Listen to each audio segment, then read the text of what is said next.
Okay, next up, I love this topic. Life, liberty, and the pursuit of happiness.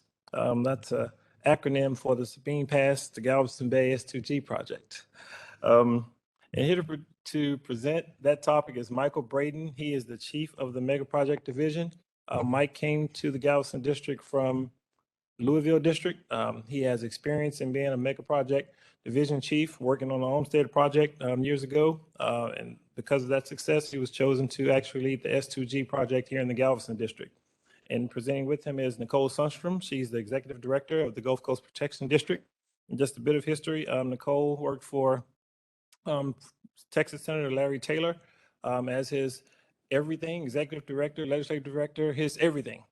And when we were working on trying to fund S2G, coming up with our sponsors, thinking about PPAs, we were in meetings daily, and you know, the thought of we need to create a separate entity to make this work, so we can have a funding avenue via the state of Texas. And we came up with the Gulf Coast Protection District.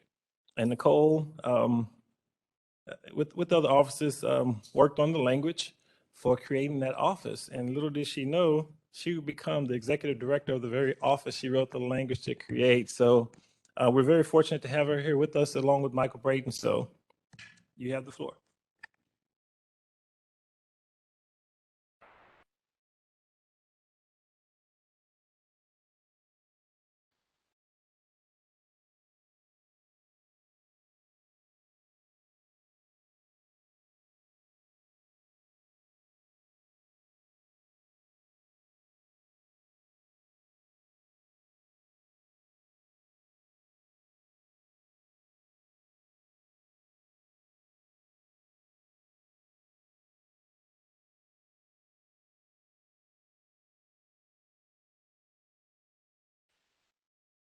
Check. Yeah. Good afternoon. It's great to be here. I'm not sure how we ended up with the 2:30 slot right before break, but we'll take it. It's good to be here with Nicole. So our presentation today titled is Life, Liberty, and the Pursuit of Happiness. And the key takeaway from that is, and I think you all are aware, our forebears came up with the idea of the pursuit of happiness. So this idea of social justice is nothing new, right? We came up with it really. The idea was memorialized back in July 4, 1776 with the Declaration of Independence. The second piece is, nope, I'm sorry, same slide. Yeah, we're going to talk about, so here's the announcement to the city of Galveston that the city intends to build a flood wall in 1902. Everybody in this room should be familiar with 1900, devastating hurricane, wiped out the city of Galveston, killed 15% of the population. The National Weather Service says it was the greatest natural disaster in the U.S. history. So this idea of coastal storm risk mitigation has been around for a long time. And one thing I'll note is that this feature, originally 3 miles, which became the Galveston Seawall, still protects the city today. So 120 years later, had the foresight to still build a piece of infrastructure that still is used today. Next slide.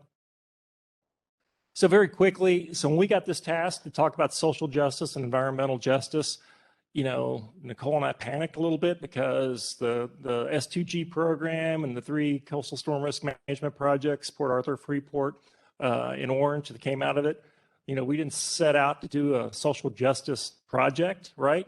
But when you've got merit-based formulation that came out of those feasibility studies and you deconstruct the projects, you find that they naturally hit all those markers that align with social justice and environmental justice. So today in the top right, you'll see 2 of our projects that we'll talk about a little bit, Port Arthur and Orange, and then the bottom left, you'll see Freeport, the 3 coastal storm risk management projects that comprise the Sabine to Galveston program. In the dotted line there, you'll see the Coastal Texas study that Mr. Williams and Dr. Bergscopes spoke about earlier. And it's shown because it's in blue on the map there. These projects are all intertwined. So the S2G program really are the bookends for coastal Texas. We got a head start on those with our non-federal sponsors. But so as we go through today, this presentation, you're going to hear me, and I'm going to mix it up a little bit, and you're hearing Nicole talk about it, but we're going to talk about place. So social justice as it relates to place, or the coastal Texas. So there are some things that are inherent about coastal Texas that that apply to social justice. We'll also talk about the projects and the benefits that the projects deliver aligned with social justice.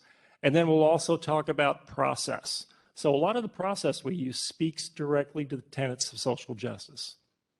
One thing before we move from this slide, at the very bottom, if you can read it, so these are coastal storm risk management projects. The important takeaway, especially for vulnerable populations that we'll discuss today, is that these projects reduce risk. They don't eliminate risk. There's still personal responsibility to try to mitigate the situation you're in when these things come up. We've done thousands and thousands of studies to try to model storms and the effects of those storms, but each storm is unique and we can't eliminate all risk as we go forward. So that's just an important thing to communicate to our stakeholders. They reduce risk, they don't eliminate risk. The metaphor that I would use, it's kind of like an airbag in your car. It's extremely useful if you get in an accident. I would not recommend driving into a brick wall going 80 miles an hour, counting on that airbag to protect you. Next slide. A few definitions, because really I want to learn about social justice, environmental justice, and these are just ordinary definitions we pulled off the internet. And it really amounts to, for social justice, 5 tenets. Equal access to wealth, health, well-being, privileges, and opportunity. That's the ordinary definition of what social justice is. Environmental justice is along the same lines, but applies to environmental and health hazards. So on the environmental side, we got natural mitigation methods that come out of the NEPA process with these projects. We talked a little bit about earlier with the Coastal Texas project. We've got $3 billion of environmental restoration aligned with that project, with that program alone. Today, we'll talk about the health hazards really as it relates to the populations at risk. Next one down, talking about resiliency. And this one was a little, my wife was reading through the slides and she looked at it. And really, the resiliency component is there will be impacts from these coastal storms, right? We're not going to get off unscathed. But how quickly does the community recover, get back on its feet? My wife's comment was, you're going to talk to a bunch of Texans about toughness. And I said, well, I think they understand they're already pretty tough. But we want to make sure that we can build in that resiliency to the community so we get back on our feet after those events occur. And the last definition there really is just discussing the operational environment. I think we probably have some military or former military folks in the room. And what we're trying to do is alter that operational environment so that we build a coastal Texas that embodies that resiliency and doesn't leave out vulnerable populations. Next slide. So some demographics, and I told you I'm going to scoot back and forth regionally. I'm not just going to talk about Port Arthur. I'm going to talk about the region a little bit. So, you know, I'm a lazy guy, so I'm like, where can I get the easiest demographics? The city of Houston's got some great ones from the last census. So 2 things going for us. Number 1, Houston is the most diverse city in the country, right? And I want to say that that probably is pretty much true for the surrounding communities of coastal Texas. The second piece in the bottom box there in the bottom line is the population of Houston right now is about 2.5 million people, I guess, according back in 2022, and growing. It's the 4th largest city in the country. It's catching up. It's soon to be probably the 3rd largest city in the country. So we get a lot of bang for our buck. When we invest in this region with a diverse city and a growing population, we maximize those benefits. Now, some of the things, some indicators just to look at as far as vulnerable population. Do we have a vulnerable population? And there's, you know, they covered it earlier in the Coastal Texas brief about how CDC defines vulnerability. I just pulled 3 off their website. 1 in the top right, talking about the poverty level. So 1 in 5 individuals in the city of Houston are below the poverty level. Bottom left hand, we're looking at health insurance coverage. So 1 in 4 have no health insurance coverage. And then on the bottom right, and we'll talk about this in a slide coming up, educational attainment. So less than 50% of the population over the age of 25 have a college degree, and we'll talk about why that's relevant. Next slide. So Nicole, you want to start with wealth, and as we get into these tenets, or do you want me to open this one up? Yeah, you can open up. I'll finish. Okay. So really, just keep in mind what we've all been generationally kind of what we've grown up is the access to wealth in the United States really stemmed out of post-World War II and the GI Bill. So prior to that, we had a manufacturing base, and that was the basis of our economy. After the GI Bill, after World War II, then it became based upon a path to white collar, and that came through college education. The problem with that is it usually spans generations. So I was the first college graduate in my family. My parents gave up a lot to position themselves to send me to school and get that degree. So it takes a long time, advanced planning to make that happen and make that the multi-generational wealth occur. During that same time frame, then you look at the manufacturing base, which was a previous access to wealth, started declining. So So wealth is also supported by home ownership, and generational wealth refers to any assets, property, money, investments that you can pass on to your children or other relatives. Generational wealth is also often tied and most affected in vulnerable populations, and therefore a family's main transferable asset is endangered if left unprotected.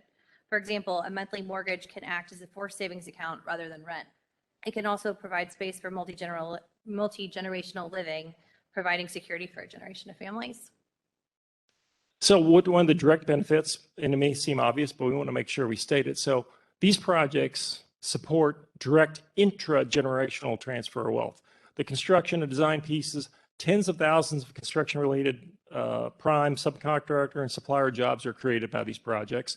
Indirectly, it sustains the infrastructure in coastal Texas, the energy coast. Hundreds of well-paying jobs with the petrochemical and shipping industries by protecting that infrastructure.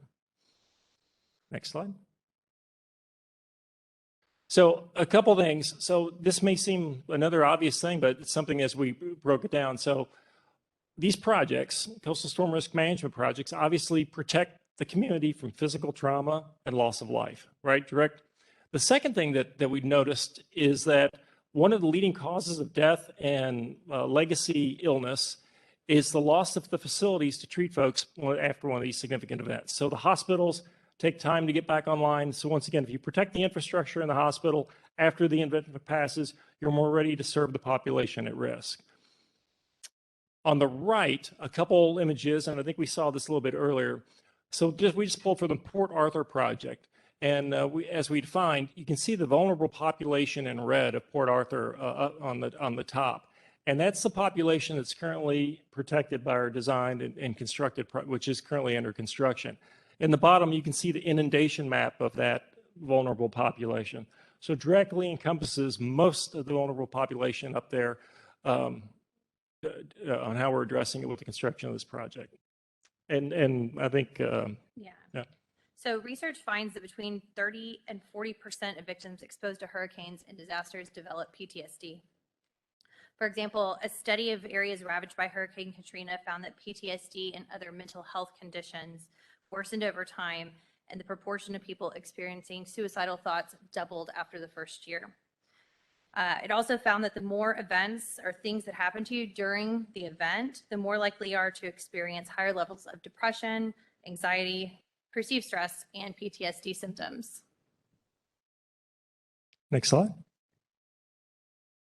So Nicole, this is Nicole's slide. She saw the image. She said she loves stick figures. So I'm going to. I said, this is easy enough for me to describe. Surely I can handle this.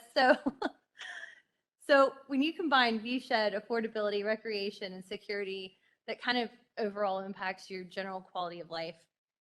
Viewshed refers to the natural environment that's visible from multiple viewpoints. So basically, that's the landscape that you agree to when you buy a home, and it's what you expect to see in your home.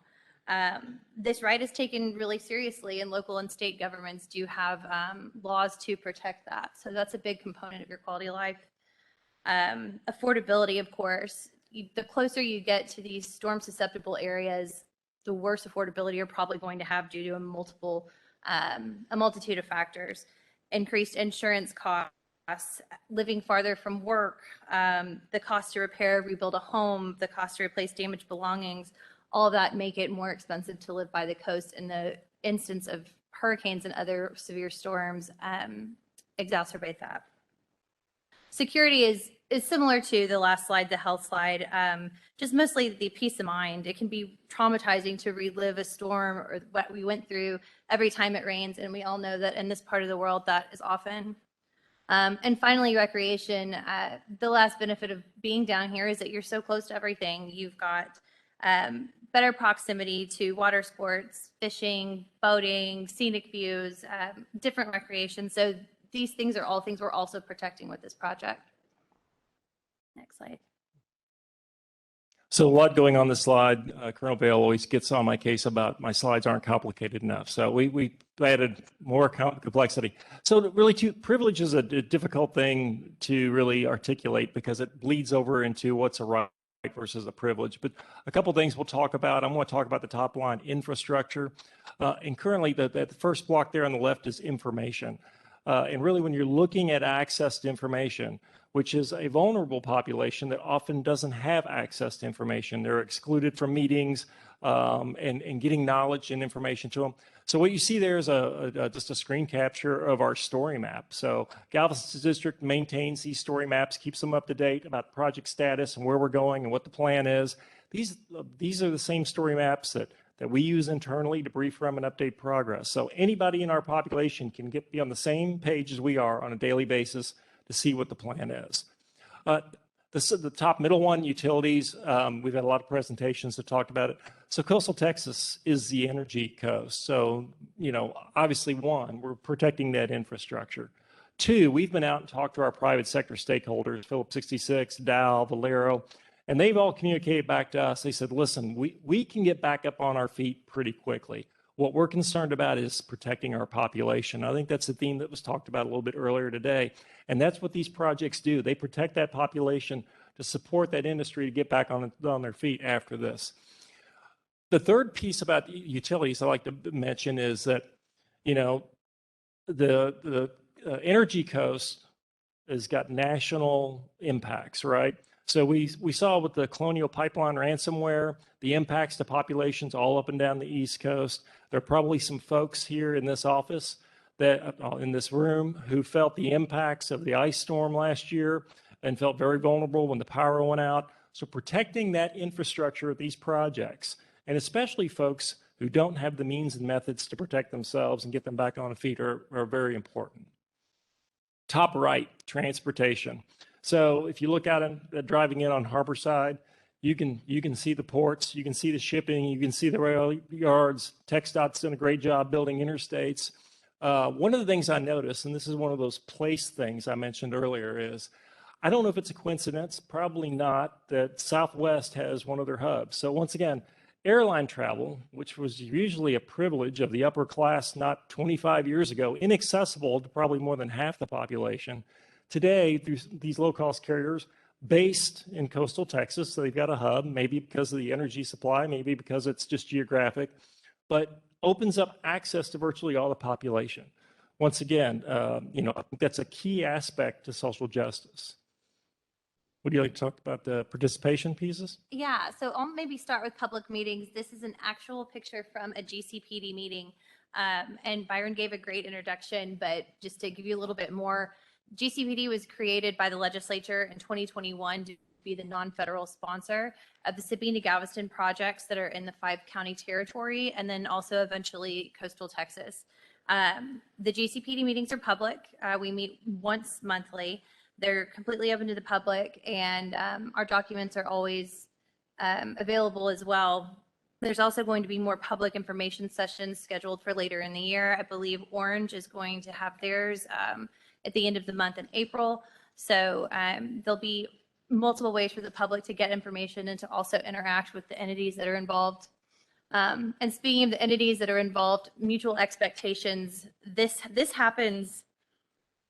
process happens with this series of detailed and sometimes a lot of agreements. For example, the GCPD alone has an agreement with the General Land Office, a local cooperation agreement, to obtain funding. GCPD has interlocal agreements with Orange County Drainage District and with Drainage District 7 to lay out the roles and responsibilities of how our organizations will interact with each other.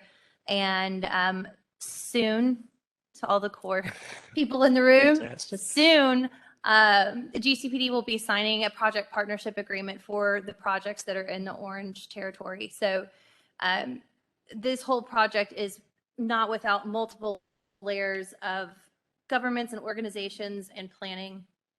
And finally, elections. This is a big one for GCPD right now, kind of being in our new stage. We're completely dependent on state funding at this point. So elected officials make the decisions that make these projects possible, all the way from funding to the policies that govern what we can do. And they also represent your interests. So I think that it's really important to be in contact with them as well and be good about communicating and relaying your concerns and also advocating for your preferences of how this plays out.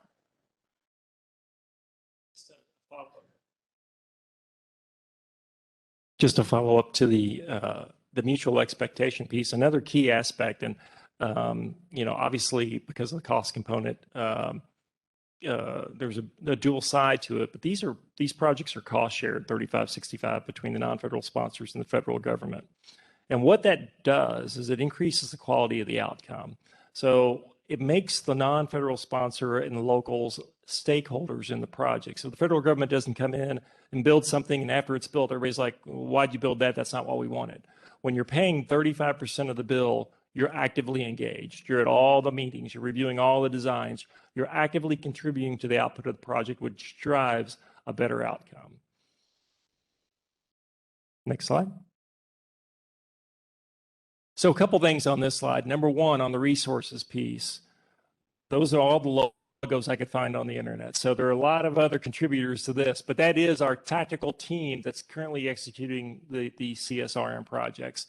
Between the Texas General Land Office, the Gulf Coast Protection District, of course, the USACE Galveston District, and then Orange Drainage District 7 out of Jefferson County, and Velasco Drainage Districts. So this is the team where we've secured the funding and they're participating. And it's really, it's a three-legged stool for opportunity. And opportunity, I think, really aligns with that whole thing of pursuit of happiness. Is you have to identify the opportunity, you have to have the resources to take advantage of it, and you have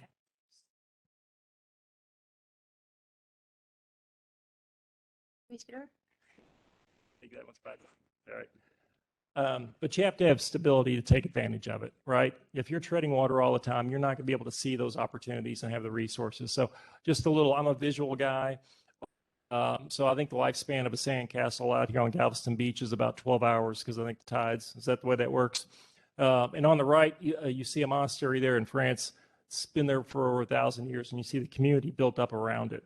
And so that's what we're really looking for with these individual coastal storm risk management projects at Freeport, Port Arthur, and Orange, and then the larger Texas coastal study that once we implement, we'll have a top to bottom comprehensive solution to these storm events.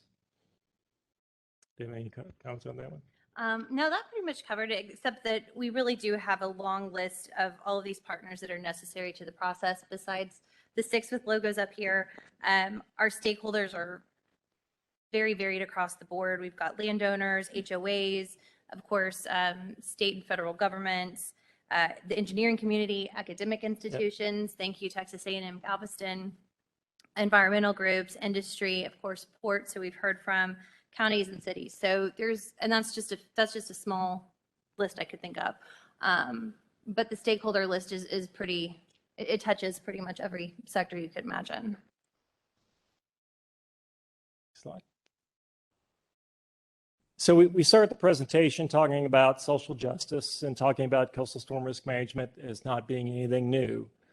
It's also not bleeding edge. So it is cutting edge for the United States, and coastal Texas in particular is the first proof of concept in the United States to look at a comprehensive coastal solution to these problems. But we do have a model to go by, a proof of concept, which is the build out in the coastal protection system in Rotterdam. And there's several around the world, but this one speaks directly. 90% of the city of Rotterdam lies 0 to 15 feet below sea level. And then you can see some of those features that we've got articulate in our plan as well.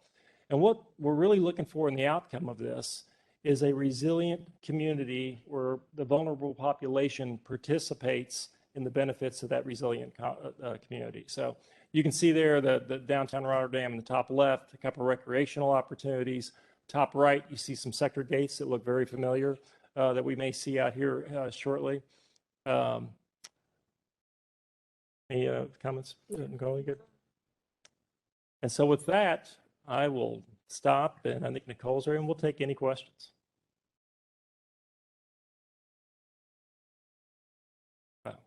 And one more slide, please.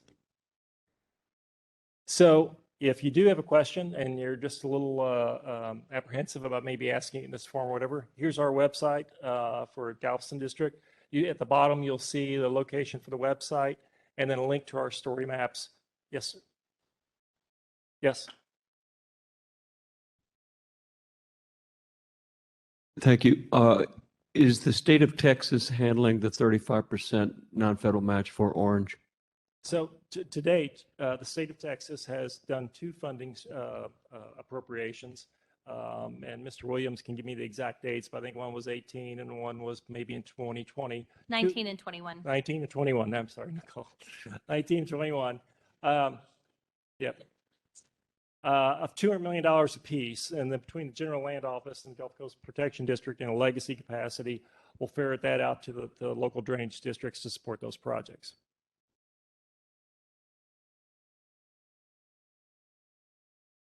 That's it. To date, the state has handled most of it. Yes, that's a correct statement. Yes, and with Orange, the state provided the funding to back a design agreement, and through the GCPD and also other funding streams, they will work to sign a PPA with Orange to support the funding aspect of their 35% cost share. Now, again, this was funded by BB18. It's a 30-year payback. The federal government has all of the money in hand to provide and fund 100% upfront, but the local sponsors would like to keep up with the cost share as we move forward. So out of respect to that, we are signing PPAs and moving forward within a cost share balance as we proceed. The district's also going to continue to seek funding each legislative session and keep up with that appropriation as long as they will be generous enough to give it to us.